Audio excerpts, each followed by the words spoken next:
Buongiorno a tutti. Allora, cosa facciamo quest'oggi? Quest'oggi facciamo la torta di patate, che a me porta indietro nel tempo, quando mia madre ancora aveva voglia di cucinare e mi faceva una torta di patate di tutto rispetto. Oggi come la faremo? Iniziamo a preparare intanto le patate che dovranno cuocersi. Solitamente io le cuocio nel forno come quando faccio i gnocchi perché rimangono più asciutte, però non è proprio necessario. Se volete le potete anche bollire in acqua bollente.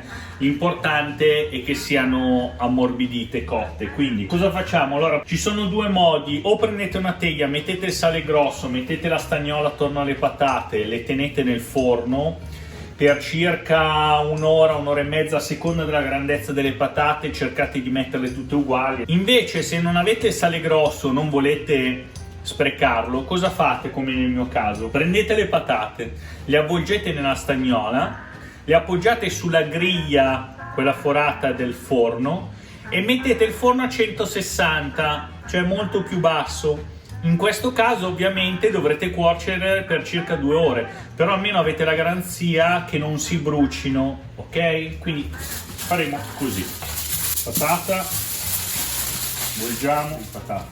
Allora, quindi le prendiamo e qua le lasceremo per circa 2 ore. Ci vediamo tra 2 ore. Allora, eccoci qua, abbiamo tirato fuori le nostre patate dal forno, che sono ancora quasi bollenti. Ora cosa dobbiamo fare? Iniziamo ad aprire le patate, a spelarle, poi le mettiamo in una ciotola e le schiacciamo con la forchetta, e poi iniziamo a preparare gli altri ingredienti, ok?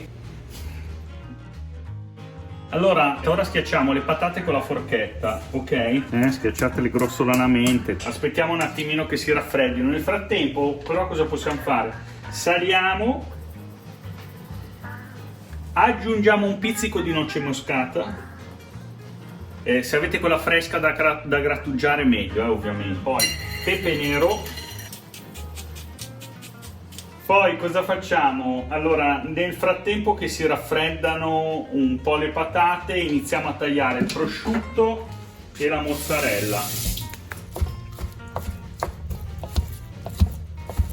Allora, ora cosa facciamo che siamo pronti? Iniziamo ad aggiungere le uova, 4 uova. Poi aggiungiamo il nostro burro ammorbidito.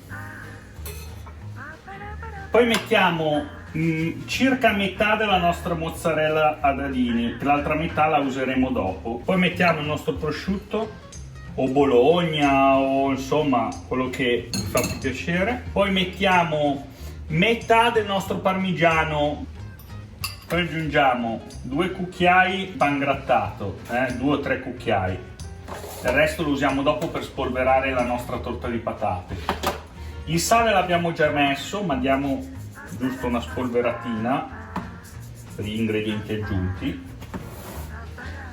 Allora, prima iniziamo a mischiarlo e poi aggiungiamo latte secondo quantità, cioè per renderlo bello morbido, ok?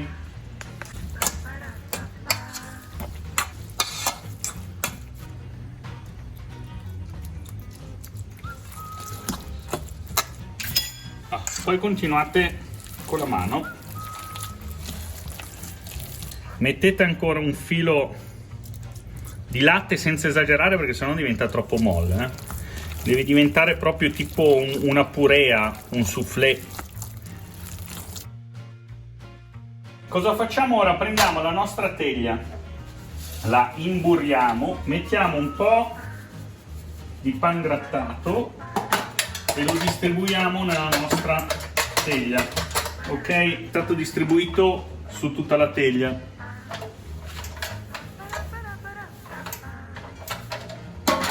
Ora iniziamo a fare gli strati della nostra torta, quindi iniziamo a mettere metà,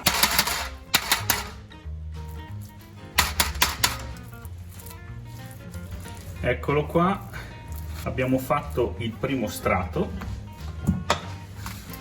Cosa facciamo? Aggiungiamo la nostra mozzarella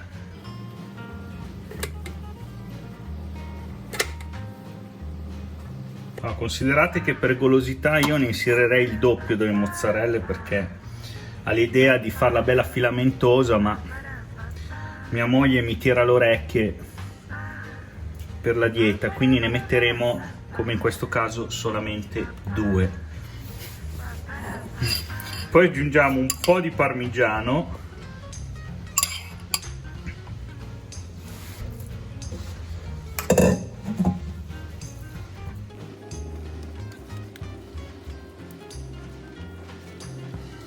Ora cosa facciamo? Diamo una spolveratina di parmigiano.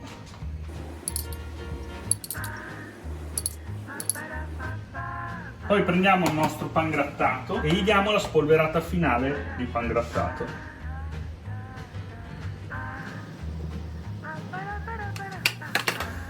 Ora cosa facciamo? Mettiamo qualche pezzettino di burro.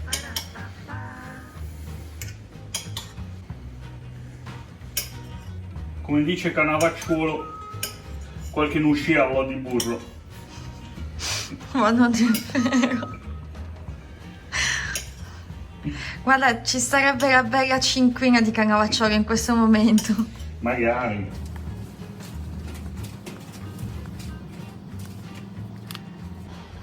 Perfetto, ora inforniamo il tutto.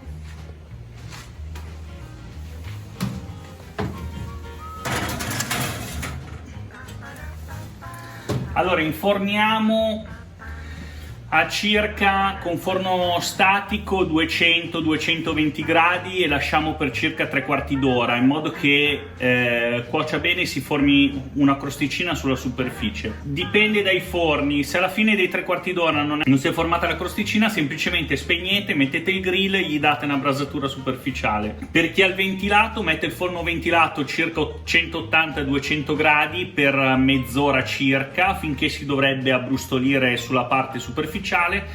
Altrimenti o lo lasciate un poco di più, perché con il ventilato sicuramente vi si forma la crosticina, oppure gli date sempre la brasatura con il grill. Nel mio caso, che è un tipico forno a gas, gli daremo 3/4 d'ora a 220 gradi e poi gli daremo una brasatura finale, una grigliatura superficiale alla fine della cottura. Ci vediamo con il risultato finale, a dopo. Allora, la nostra torta di patate è pronta, guardate che meraviglia. Mamma mia, guardate.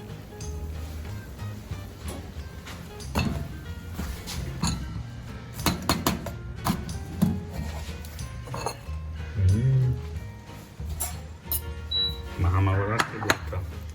Questa invece è la mia fettina. Oh. Assaggiamo la torta di patate bollente. Uno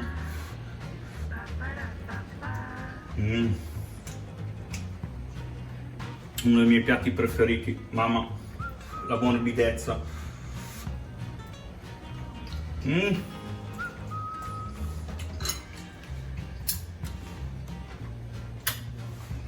Ci vediamo alla prossima ricetta, fantastica. Ciao a tutti.